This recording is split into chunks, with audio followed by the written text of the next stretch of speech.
Bonjour à tous, j'espère que vous allez très très bien. Aujourd'hui, on est le lundi 18 mai et je vous fais cette petite vidéo très très rapide et très très courte, mais quand même pas essentielle, mais quand même sympa parce que c'est quelque chose que je n'ai pas trouvé sur YouTube. J'ai vu plein de choses en article écrit, mais pas en vidéo.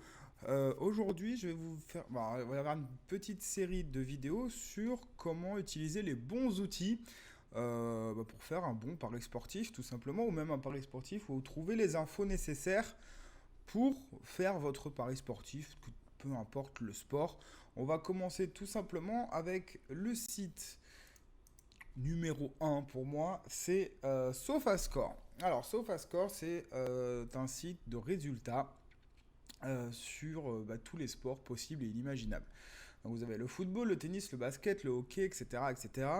Évidemment, ce qui va nous concerner le plus, nous, c'est foot, tennis, basket et même un peu Formule 1, même si c'est pas le site que je recommanderais pour la Formule 1 parce qu'ils n'ont pas les infos en direct ou quoi que ce soit. Donc, c'est pas quelque chose que j'utiliserais pour ce sport-là.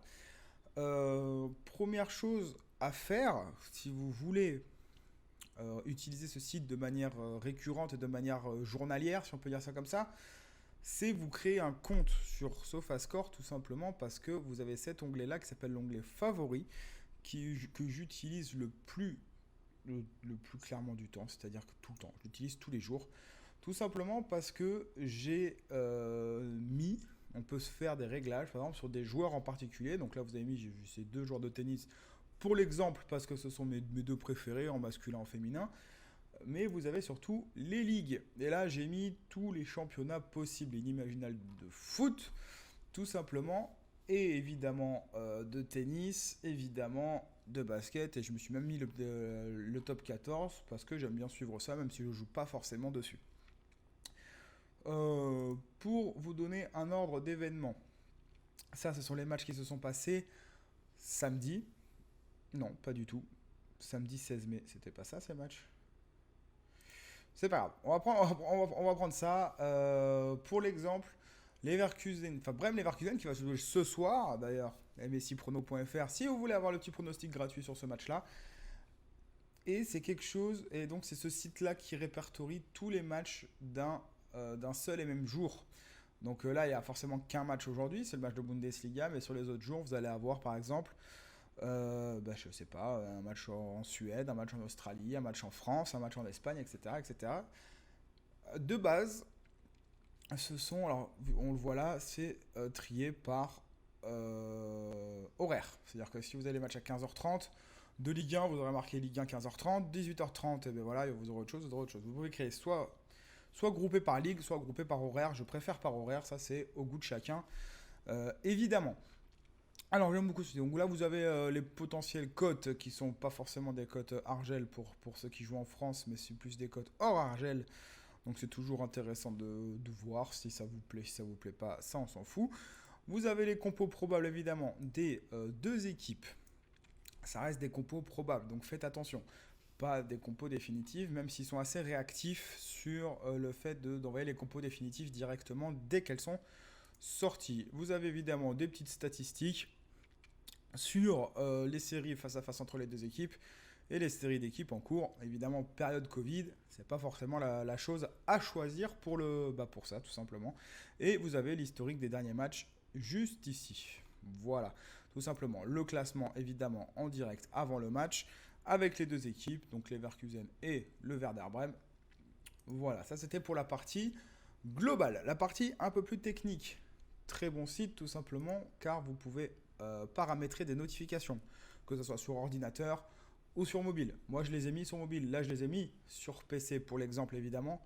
Mais je les mets sur mobile, parce que sinon, vous avez beaucoup de notifications PC et c'est pas hyper agréable. Donc voilà, pareil, vous choisissez le sport que vous voulez ou les joueurs, évidemment, que vous avez sélectionné en favori. Vous allez dans football et là, vous pouvez tout sélectionner. C'est-à-dire le début du match, la mi-temps, le but marqué, le buteur, si vous jouez les buteurs, les cartons rouges, la fin de match, penalty manqué. Alors média, ça doit être sûrement des rétrospectives d'avant ou d'après match. J'avoue que c'est la première fois que je le coche, donc je ne sais pas. Le rappel, ça veut dire que 30 minutes avant, il vous envoie une petite notification pour dire n'oubliez pas, le match commence dans 30 minutes. et les compos dès qu'elles sortent. Voilà, ça c'est pour le foot. Au niveau des changements qui rentrent, qui sortent, normalement vous avez tout dans joueur pour ça. Vous mettez le joueur que vous voulez. Si vous avez un petit super sub que vous aimez bien jouer en buteur dès qu'il rentre ou quoi que ce soit, vous sélectionnez ce joueur, vous le mettez en favori et vous aurez toutes les notifications possibles. Qu'est-ce que j'ai noté d'autre qui est très sympa sur ce site-là? C'est le petit graphique qu'ils font. Hop, on va prendre l'Union contre le Bayern. C'est ce petit graphique-là que j'aime bien. Ils appellent ça le Attack Momentum. Alors, l'Attack Momentum, c'est quelle équipe met le plus la pression sur l'autre équipe en direct. C'est-à-dire que chaque trait correspond à 1 minute du match sur les 90 minutes de jeu. Et donc, en vert, vous avez l'équipe à domicile. En bleu, l'équipe à l'extérieur. Et on voit qui met le plus la pression sur l'autre pour potentiellement jouer la prochaine équipe marque. Si vous faites beaucoup de live, ça peut être très très pratique. Notamment sur cette période-là, on voit bien que le Bayern a mis beaucoup la pression. Résultat, 40e minute, le petit but de Lewandowski qui fait plaisir et qui nous a régalé, nous personnellement. Pareil pour le match de Cologne contre Mayence, ça se présente toujours de la même chose. Et si vous regardez le match en live, plus vous avez les petites stats et le petit attack momentum, vous avez moyen de faire des petits bet live assez sympas, mais ça c'est vraiment pour ceux qui jouent le live. C'est pas quelque chose de 100% véridique évidemment, mais si vous regardez le match en live, plus vous avez vos petites stats à côté, ça peut être très intéressant pour vous. Le truc intéressant aussi, ce que j'aime beaucoup, c'est au moment des compos, vous avez les notes live des joueurs. C'est-à-dire que pendant le match, les notes des joueurs vont s'actualiser au fur et à mesure du match. Donc on voit qui est le meilleur sur le terrain à l'instant T. Donc comme j'ai dit, ça c'est pareil pour le live, c'est ceux si vous regardez le match en même temps. Notamment, voilà, on peut voir que Florian Kainz a été très très bon sur son côté droit.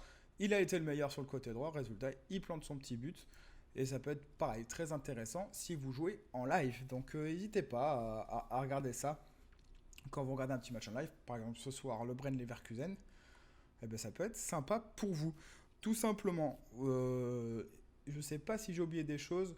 L'onglet cote en baisse peut être intéressant pour ceux qui aiment bien essayer de choper les drops de cote, mais on reviendra sur une autre vidéo sur le drop de cote, notamment sur un site qui s'appelle Odds donc on en reparlera.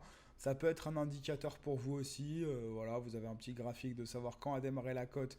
Donc le 18 mai à 10h22, elle était à 2,20. Là, on voit, elle est à 1,40. Donc il doit y avoir une sacrée chute de cote. Mais pourquoi?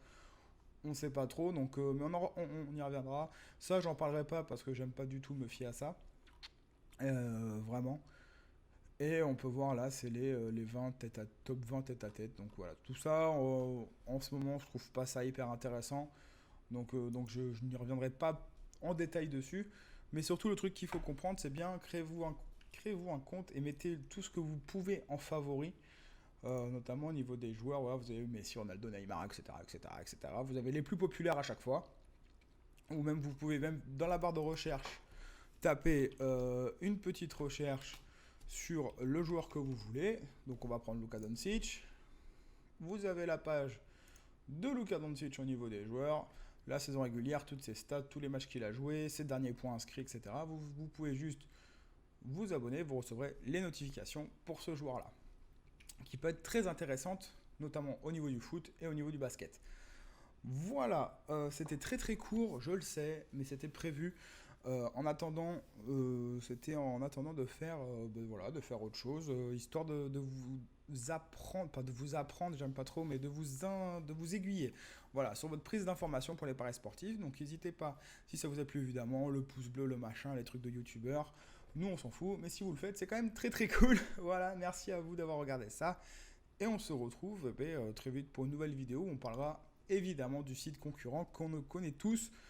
Je pense que ça sera Flash Résultat. Je vous fais des gros bisous. C'était Messi. Ciao, ciao.